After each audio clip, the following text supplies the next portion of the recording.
Welcome to the South Florida Saltwater Fishing Report. I'm Heath, and it's time to get into the bite.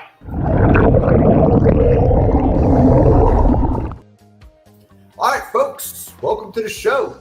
South Florida's ultimate resource for everything local fishing. We're going to go over what's biting, where it's being caught, who's catching it. We're also going to cover your future marine forecast, the moon phase, and the tide charts. So let's get into this. Before we get into this, though, if you want to learn more about fishing, grow as an angler, just see some great, exciting offshore fishing adventures, you can start by hitting the subscribe button and joining the South Florida Saltwater Fishing. Okay, now, like I said, let's get into this. First things first is the weather. The weather has been horrible. Wind blowing. We've had hurricanes, everything. If you haven't noticed the show, we missed the last couple of weeks going on. I was, hello. Hey, how you doing? How you doing? No problem. Glad I can answer that. The company I work for helps in disaster relief. Anytime disasters hit, we go in full mode. We build and assemble temporary shelters and command centers and hospitals that can go out into the field. They're mobile, and they go in. That way, first responders can go and do their jobs. So that's where I've been for the last couple of weeks. All right, but we are here today. All right, let's see what we got going on before we get into this. Afternoon, help the moon phase. Really trying to learn the moon phase. Moon phase, yes. Current winds effect, yeah. And good luck with your trip out to San Diego also. Yeah, moon phases. I always think when the moon isn't super bright at night, your fishing is better during the day. However, there are fish when the moon is close, the moon pulls the water and it makes fish like wahoo bite better. So you just got to pick and choose and kind of know what fishery you're going after when it comes to your moon phase. All right. In the news, FWC, we have stone crab season started last Tuesday, the 15th. So here we go. And we'll pull that up real quick. So if you're into stone crabs, you are recreationally allowed to fish for stone crabs. You have to have a setup like this. It's got to have an escape hole, a little chew-away pod, and your name, address, and you have to register each. You get a number from the FWC. It's free. It's gonna, if you go on their website, they say you got to buy it, but it comes out at zero cost. And you've got to have a buoy with an R on it. Paint it so that you know what it looks like. And good luck dealing with other recreational people that think they own the waterways. Stone crab claws legally must be from the bottom, the fixed part of the claw from the bottom to the inside of the elbow joint to 7/8 inch. Stone crab season will remain open until May 1st of 2025. So you got 6 months. Go get them, guys. All right. Yeah.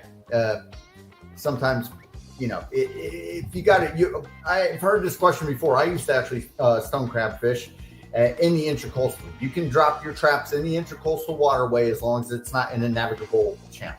So that's that for stone crabs. All right. Let's start talking fishing, right?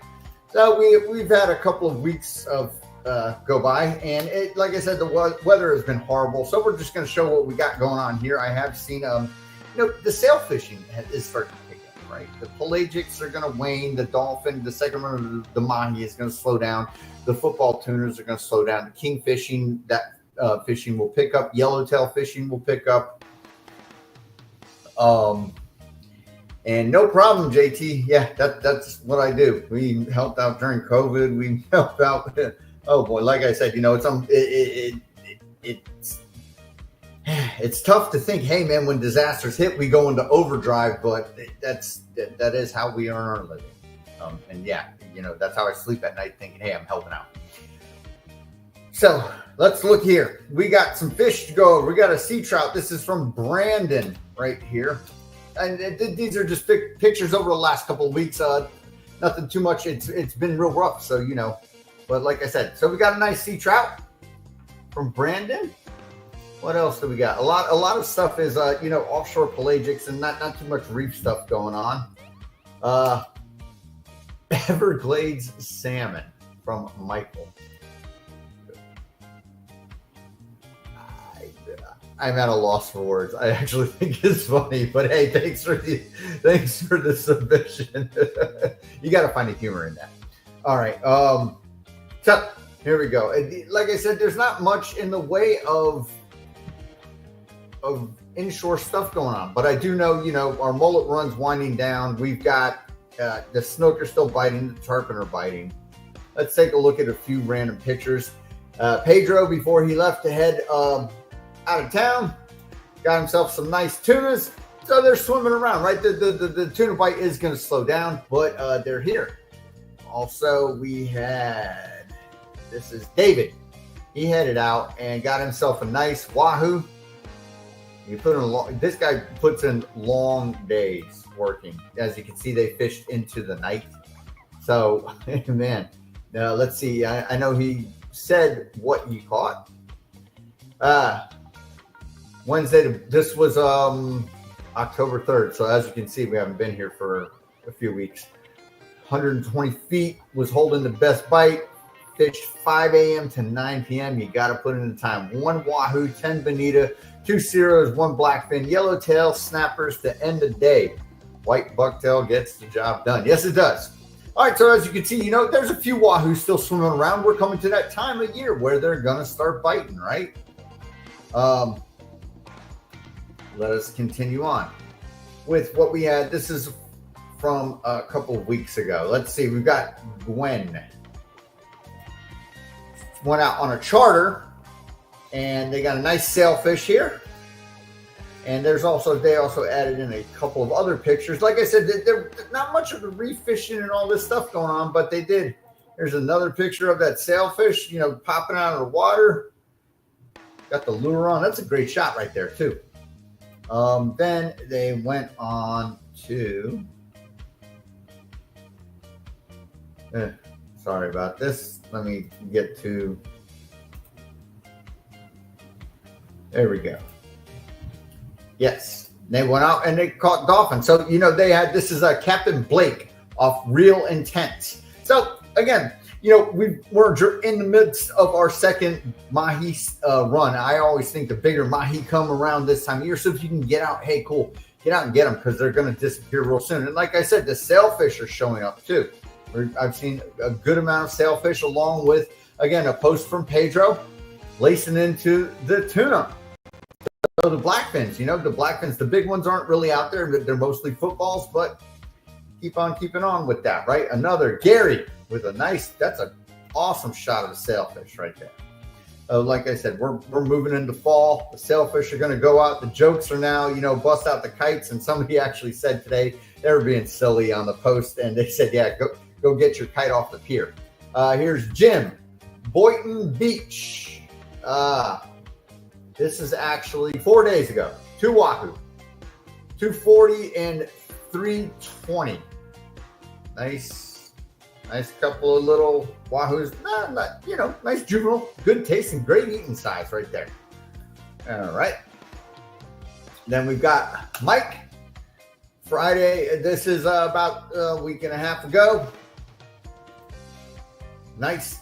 Mike knows where to find the jumbo tuna. So if you ever got any questions, man, talk to him. He knows where they live. He's still lacing into them. All right. Keep on keeping on. Here we go. Bruce, our weekly poster child. This is a nice, solid queen snapper right there. Man, that's some solid, good eating right there. Thanks for the post. Those, you can get them down in the Keys off the humps, or you can go over to the Bahamas and get them. There's Mike again with some more. Look at these jumbo-sized tunas that Mike's catching. Man, wow. He knows where to find them. Those are not your footballs. And like I said, he is the tuna whisperer when it comes to it, man. He knows where they're at. All right, so as you can see, our pelagics are still swimming around healthy. Nick, showing it off. Got a little false albacore, dolphin, and nice little juvenile king. So, mixed bag. Great. It's good to see the kings showing up. I want to get out there and do some kingfishing myself.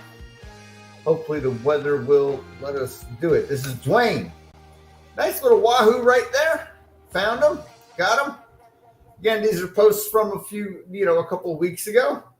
So just bear in mind that, what you're seeing here is just a recap of what's been going on. All right, so let's see. I paid this post, and not much was going on because of the weather, but we got it. Lisa, This is from last Wednesday. They headed out offshore. They got a couple of nice mahi. Perfect. Glad they were able to get out because, you know, it's hit or miss, really.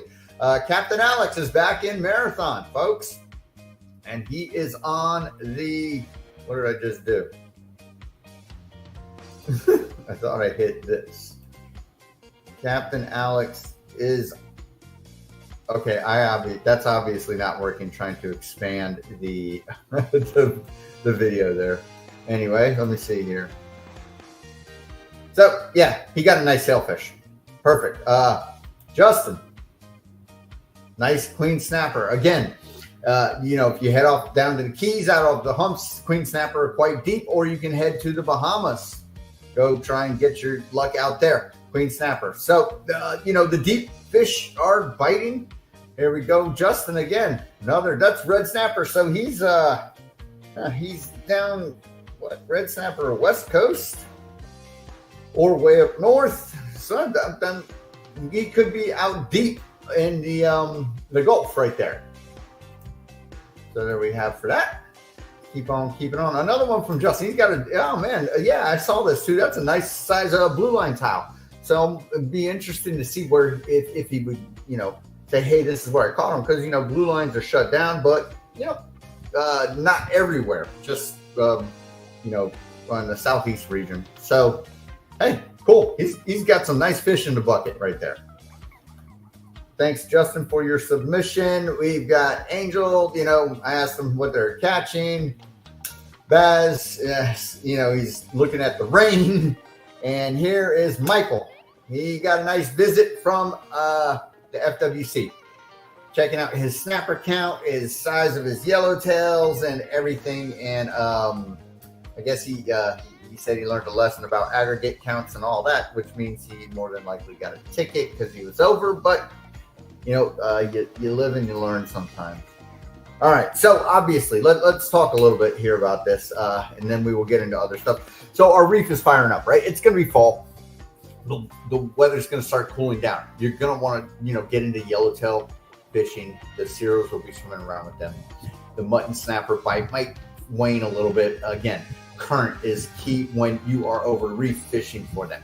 Your kingfish bite is going to start amping up too. And the false albacore are going to move in shallower. So you will find those bigger false albacore in like 30-foot depths.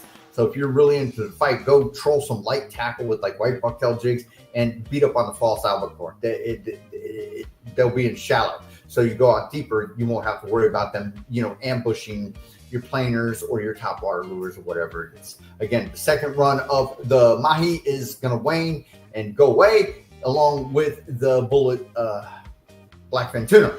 Sail fishing is going to get better.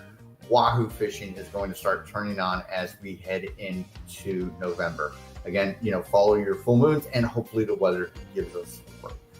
All right, folks, so that's what we got going on for fishing, right? The inshore bite, like I said, you know, snook is doing well. You know, we're not, the mullet run is kind of waning off and petering out. So your inshore fishing is going to start becoming a little bit more tricky and a little bit more challenging, but it will still be there. All right, so let's head off into our forecast, which we're going to go through this real quick. I'm going to be honest with you guys. The wind is going to keep up. The best day this week is going to be Thursday. That does not mean it's going to be good by any means.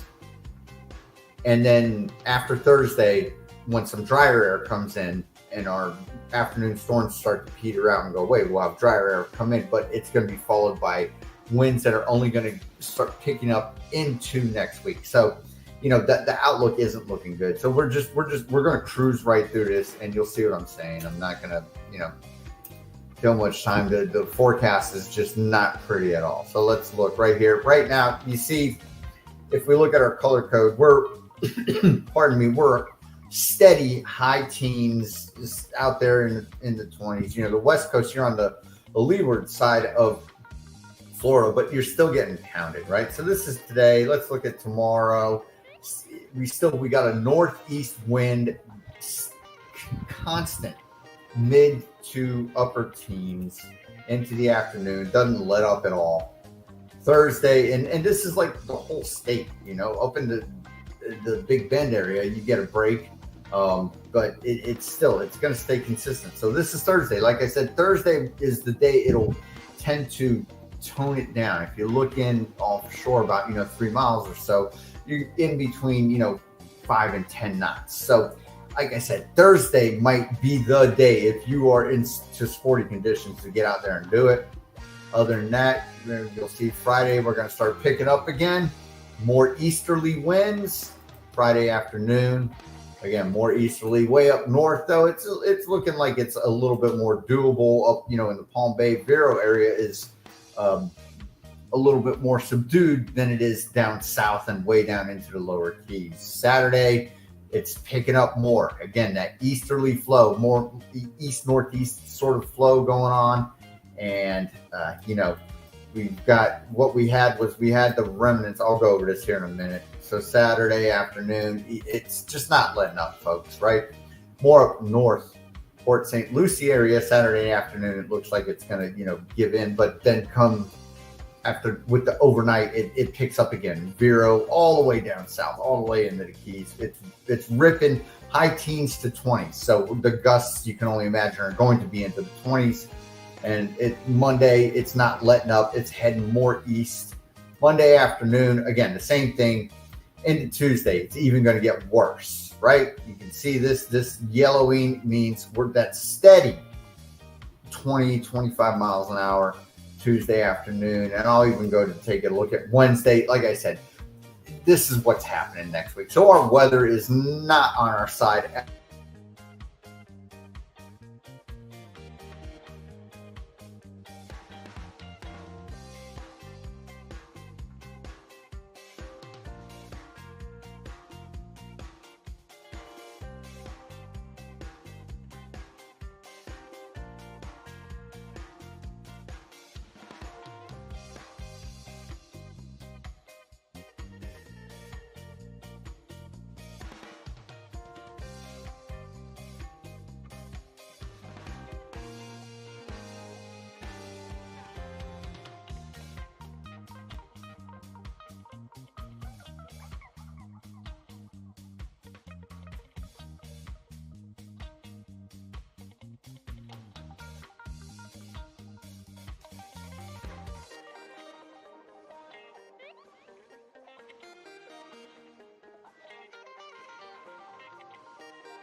Okay, sorry about that. I don't even know what happened. My computer just glitched, and we had a momentary lapse of what the hell just happened. All right, cool. Good grief, it didn't shut the stream down. All right, anyway, let me get back to where we were, right? We were talking weather. Weather's crap. I wish I could say anything better about it. So we'll go back to Wendy again. Right, folks? Come on. Computers nowadays. Wednesday, like I said, it's not getting any better into next Thursday. So the week is horrendous. So let's look at what WindFinder is going to say. Like I said, it's been a wicked year. Honestly, there's been I'm one of them guys that can get out on the weekends, work a full-time job, and there's been literally, I got injured and I was out for 5 months, but regardless, it's been a wicked year where there's only been a handful of weekends that have been doable. If you don't got a 40-foot boat or big old giant 50-foot sport fish. Anyway, WindFinder, right? So like I said, today, right now, we're ripping steady in the upper teens to low 20s, right? Gusty, not very gusty, but still gusting in the mid 20s. Tomorrow, mid-teens, not very gusty at all, though, with a chance of some showers in the afternoon. Thursday, like I said, is the day where, you know, it starts out light and then ends up, you know, picking up again, not very gusty and drier air. Same thing with Friday. Friday, our winds start picking up again, but dry air, not very stormy. Our wave heights, as you can see from here, we're looking at, like today, right now, you got a northeast swell that's almost 8 foot. Same thing, you know, period of 7 to 8 seconds is still 8 foot waves. You know, tomorrow you're looking at 3 to 5 solid. Same thing with Thursday and after that. So it's, you know, I hate to be short on this weather forecast, but it doesn't matter whether there's rain or not. You know, the chance of really risking it, you know, Thursday, you're looking at, you know, 3 to 5. Same thing on Friday. So, like I said, I could go through windy and we could show all the graphics of the waves and everything. I'm just not going to, because it's really unrealistic and unsafe. We got hazardous conditions. There's small craft warnings going on. So, I mean, you really got to be a diehard fisherman. Saturday, look, average wave height, 4.5 foot. Same thing, 6 second period. That's very sporty, rough conditions. You've got the northeast wind, solid teens all day, not gusty, cloudy conditions. In Monday and Tuesday, again, you see where our wind speeds start picking up into the 20s. Wednesday, mid to high 20s, Thursday, and then we'll have to see what happens after we get past this, again, rather bad weather spell. So, you know, we can go on to look at it. We'll take a look at what NOAA says, and I'll show you. They're going to say the same thing.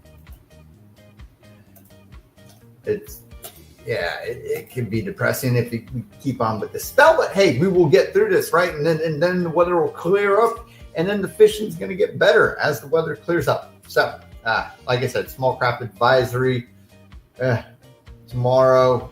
15 to 20, seas 4 to 6. Thursday, 15 to 20 northeast, seas 3 to 4, 5 foot, 6 second period, right? So that's still sporty. Thursday, Friday through Sunday, 15 to 20 knots, seas 3 to 5, 6 foot, you know, and a 6 second period. So it's going to be really rough out there. I don't recommend it.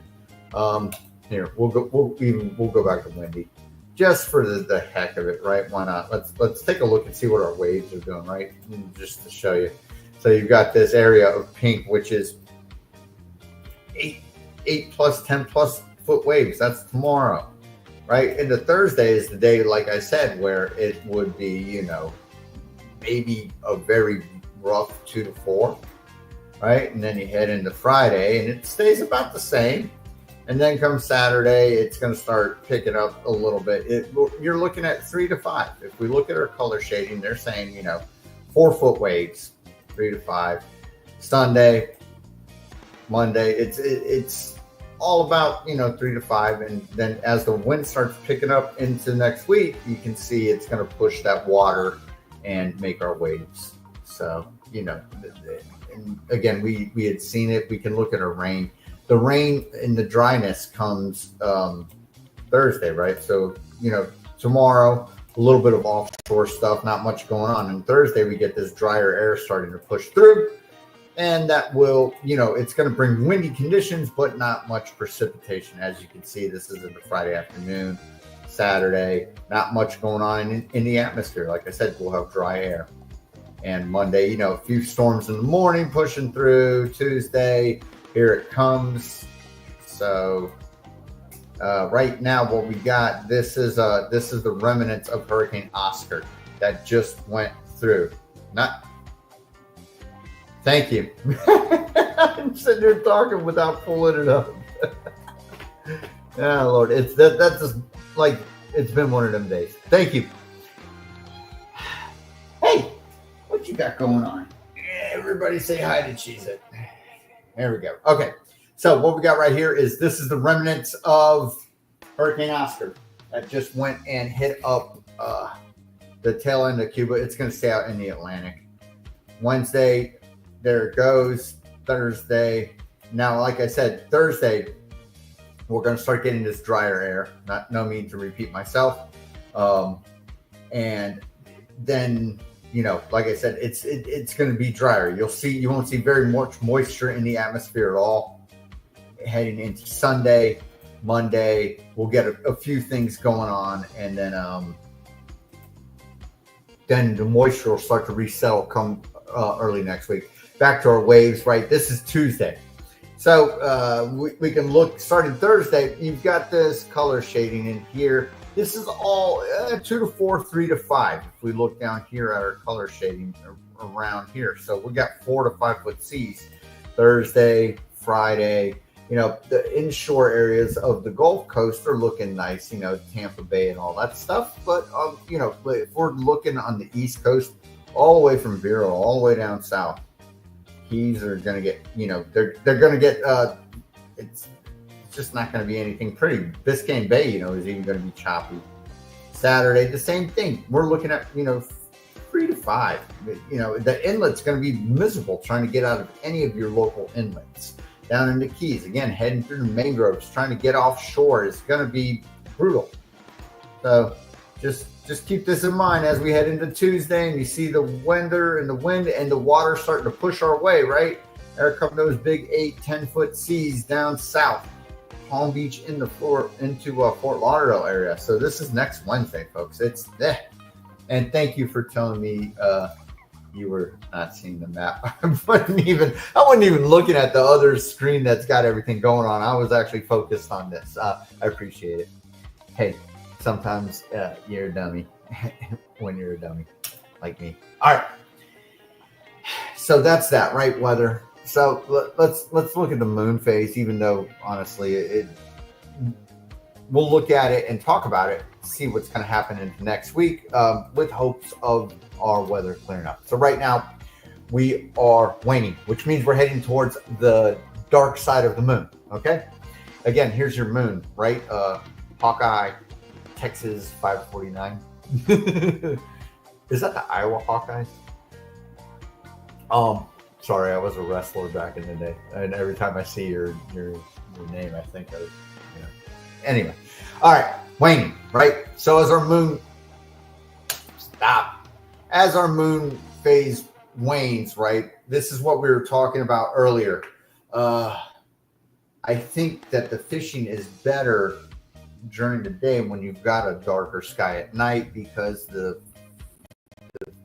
fish aren't feeding as good as they could. When the moon is illuminating, the bait has nowhere really to hide, and they tend to scatter and make it harder for bait fishermen to fish for them.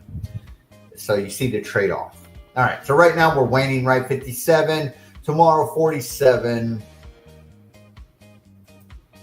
Hello. Friday, 37. Saturday, 28. Sunday, 20. Monday, 13. Tuesday. So into next week, we're looking at, our moon going away. So if the weather clears up, you will have better fishing for your pelagics and your snapper and all that stuff. And then our moon, we will hit the new moon and do that. Now, again, the moon, when it's brighter, tends to entice fish like wahoo to feed. So again, if you're fishing by the moon, you definitely want to understand your fishery and what reacts better. I personally, I have a better bite when the moon is not necessarily all the way gone, but if you've got a little illumination, right? Your full-blown moon shining down, it's tough goings. All right, so that's our moon phase. And let's go over our tide chart. Again, it's irrelevant this week, but it could mean something should our weather clear up for next week. Okay, so you're asking, is it good to use lights? So here's the thing, real quick. Let me shut this down so I can explain this. Okay, so if, let's say you're night fishing for yellowtail snapper or wherever you may be, right? When you have a light on your boat, let's say your boat's here, and let me show you what it could do. Let's see if I can give you a simulation of it. I'll turn the flashlight on my phone and see if we can do this. So what happens is using lights on your boat presents a let me see if I can show you this. It gives like a halo underneath your boat. So if your boat's here, let's see if you can see the shadow. Let me see if I can turn off all the lights and show you what I'm talking about. So we've got our boat. So you see the shadow? So what you're seeing, what the fish will see underwater when you're using lights. No, lights that attach to your line lure. Oh, my bad. Talking about the wrong thing. Let me turn my lights back on.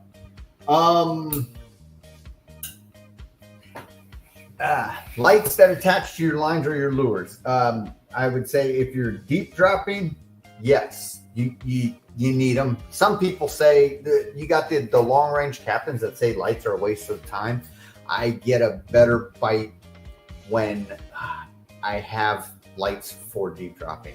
So if you're going out deep and you're going for, not necessarily vermilion snapper and yellow eyes, those you don't really need light for. They're shallow enough. But if you're going for tilefish, deep water grouper, swordfish, rosies, any of those fish, yes, I get the little strobe lights. I use 2 of them. So yeah, but like if you're reef fishing for snappers and stuff, no, you don't need it. They'll find your bait along with the sharks. Very early morning when it's still dark. No, like I said, don't use it. Fish,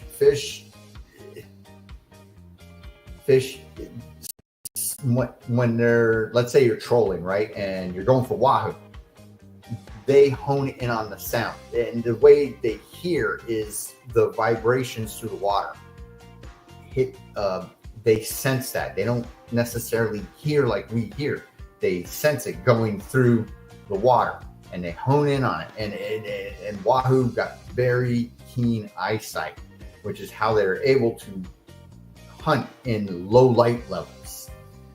And, as soon as they hear it, they taste it, they're fish, they're predators. They're one of the apex predators over the reef. So they're in on it and they don't really pass up opportunities, but they are an elusive fish. Same thing with kingfish and all the other fish, dolphin, everything. So yeah, that's where we're at with the lights. I tend to not, like I said, I really only use them when it comes for deep dropping. Alrighty. Yes, never a problem. All right, let's go back to our finish this out with our tide charts, folks. Like I said, it's kind of irrelevant this week because we're getting beat up, but we will go over our info. It's actually kind of good. Let's see. So remember, your tides are really important when you're fishing your inlets. You got to be fishing that outgoing tide. That's when the fish are going to bite. If you're fishing any sort of water flow channel, like an inlet, fishing off the jetty, doing any of that, land-based, trolling, drifting, yellowtail fishing, you got to have the outgoing tide, not the incoming. So the incoming tide is when your tide is rising. The outgoing tide is when your tide is falling. Have to fish the outgoing tide. If not, you're fishing for water. Seriously. So as you can see today, right now, we are right at about ebb tide as the sun comes up. By the way, the sun is starting to rise a little bit later. And then again, and we're going to kick in, end daylight savings here in a few short weeks. So it's going to start getting dark at like 6 o'clock. So those of you that like to fish early, it'll get light, between 5 and 6, and you can get out there and get an earlier start, have more hours to fish before noon. Now remember, fish don't use a clock like we do, so just bear that in mind. All right, so our tide, as you can see, as we head into the weekend, will be about halfway through that falling tide. So come next week, we're going to actually be right about here come the early week, heading further into the week. The tide will be rising as the weather turns. So hopefully we'll be able to somewhat have an outgoing tide come next weekend should the weather turn around. But again, as you can see, if you've got a chance to go do some afternoon land-based fishing or something, you've got an outgoing tide that's good as dusk hits later in the week. Thursday in the morning, you know, just before sunrise, you're hitting the end of it. What's up, kitty? I know. All right, so that's where we're at with our tides. Again, make sure you fish the outgoing tide. I cannot stress this enough. Otherwise, your credit's bad when it comes to fishing. All right, folks, that about does it for this this episode. Before we sign off, I just want to invite everyone.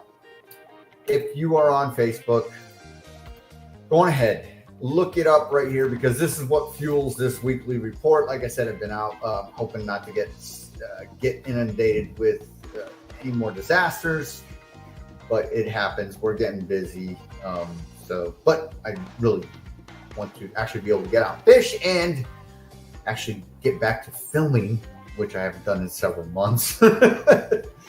And yeah, I'm not at all avoiding filming. I just haven't been able to get out and do it. Folks, yeah, again, back to the task at hand. Go look up South Florida Saltwater Fishing Report. As you can see, today I was a dummy and I said the report was canceled, and we're all here because we're not all there. The report is not canceled. I'm trying to get back at it. Go ask to join the group, right? Do you follow the rules? What's your favorite fish to catch? And, you know, every week we make a post. Monday, show us what you caught. Give a little info if you want to. And as always, you become, you get a chance to be the thumbnail for the weekly live stream upload. Again, it's always best if you take a landscape photo, not an upright photo with your phone. It's easier for me to go, oh man, hey, that's a great shot. I can fit in all that stuff and, you know, get you out there. All right. Anyway, folks, looking forward to weather clearing up. It's going to be a rough one. If you get out there and you're able to do something this week, hey, cool, man. Send in the pics on Monday. Until next Tuesday, folks. It's been fun. South Florida Saltwater Fishing Report. Going wherever the cool wind takes us.